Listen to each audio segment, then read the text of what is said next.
वालेकुम व्यूअर्स, कैसे हैं आप लोग। नेचुरल रेमेडी सेंटर में आपको वेलकम करते हैं। बहुत ज़्यादा मसला और तकरीबन हर एज के लोगों को ये होता है, टीन एज के बाद से पेट का बढ़ना, और उसके रीजंस बहुत सारे होते हैं। किसी एक रीज़न का हम आपको कोई रेमेडी नहीं बता सकते कि आपको बताया तो सारे के सारे आपको फॉलो करो। चेकअप फर्स्ट ज़रूरी है।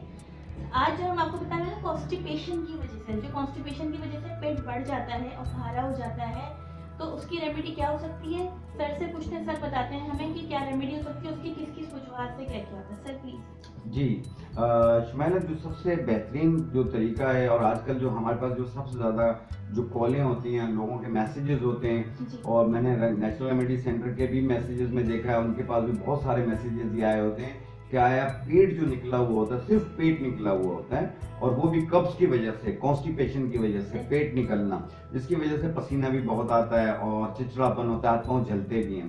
तो पेट यूं गोल होके निकला हुआ होता है, तो सिर्फ पेट को कम करने के लिए, और वो भी कब्ज की वजह से हो, तो आप ये रेमेडी इस्तेमाल करें। अगर कब्ज की वजह से पेट नहीं निकला हुआ, तो पेट निकला हुआ हो और कब्ज नहीं हो, तो फिर आप ये नुस्खा इस्तेमाल नहीं करेंगे, क्योंकि ये लूज मोशन कर देती है फिर, क्योंकि ये कब्ज को तोड़ती है और बढ़े हुए पेट को आस्ते आस्ते कम करती है।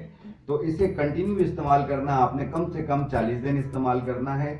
और आप देखिए, इसमें बहुत आसान चीज़ है, सिर्फ एक ही चीज़ है, आप उसको इस्तेमाल करेंगे, आपका पेट कैसे कम होगा। आइए रेसिपी की जानिब।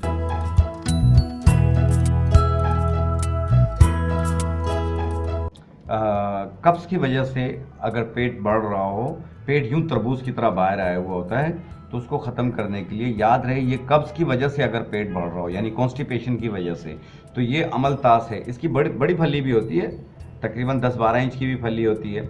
ये अमलतास की फली है। इसके अंदर का हमने गूदा लेना है, ठीक है। ये सौंफ का अर्क है, अर्के सौंफ किसी भी पंसार से मिल जाती है, ठीक है।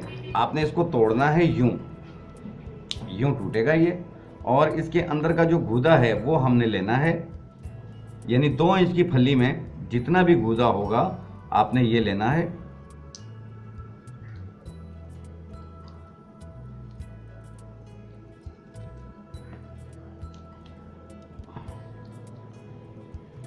रात भर ये इसी तरह आपने भिगो के रख लेना है। जी देखें, इसका छिलका जो है वो फेंक देना है आपने। इसके अंदर का जो गूदा है वो अर्के सौंफ के 1 कप में रात को भिगो देना है। रात भर पड़ा रहिए और सुबह निहार पेट छान के इसका पानी पीना है आपने। इसे रात भर भिगो के रखना है। ये जितना मेल्ट हो सकता है मेल्ट हो जाता है। सुबह के टाइम इसे शेक कर लें। शेक करने के बाद छान के इसका पानी पीना है आपने सुबह खाली पेट। जी, जिस तरीके से जो अभी मैंने पेट कम करने की रेसिपी बताई है, एक ही चीज़ है, अर्के सौंफ के अंदर मिला के पीने वाली अमलतास की फली, ठीक है। आप इसे कंटिन्यू यूज़ कीजिएगा, लेकिन ये कब्ज़ वाले इस्तेमाल करें। जिनको कब्ज़ ना हो वो यूज़ ना करें, आप इसे यूज़ करें। और एक बात याद रहे, कोई भी टिप एंड टोटका हम बताते हैं वो प्रेगनेंसी के दौरान इस्तेमाल ना करें, और जो ख़वातीन मदर फीड पे हैं वो इस्तेमाल ना करें। अपने मौलिद से मशवरे से, आपको जो आपकी डॉक्टर मशवरा देगी आप उस पर अमल कीजिएगा प्रेगनेंसी के दौरान, और जो मदर फीड पे होती हैं। बाकी सब बेधड़क होकर इसे इस्तेमाल कर सकते हैं, इसकी कोई साइड इफ़ेक्ट नहीं है, और आप इसे यूज़ कीजिए। इसका रिजल्ट, इसके फ़ायदे, हमें फीडबैक दीजिए। आपकी राय हमारे लिए बहुत कीमती होती है। और अगर आपके पास कोई रेमेडी हो जो आप बनवाना चाह रहे हो, जो आप सुनना चाह रहे हो, जो मैं बनाकर दिखाऊं, आप ज़रूर हमें मैसेज कीजिए, हम उस रेमेडी आपको ज़रूर बनाकर दिखाएंगे। और इसी तरह जुड़े रहिए नेचुरल रेमेडी सेंटर के साथ। अल्लाह हाफिज़।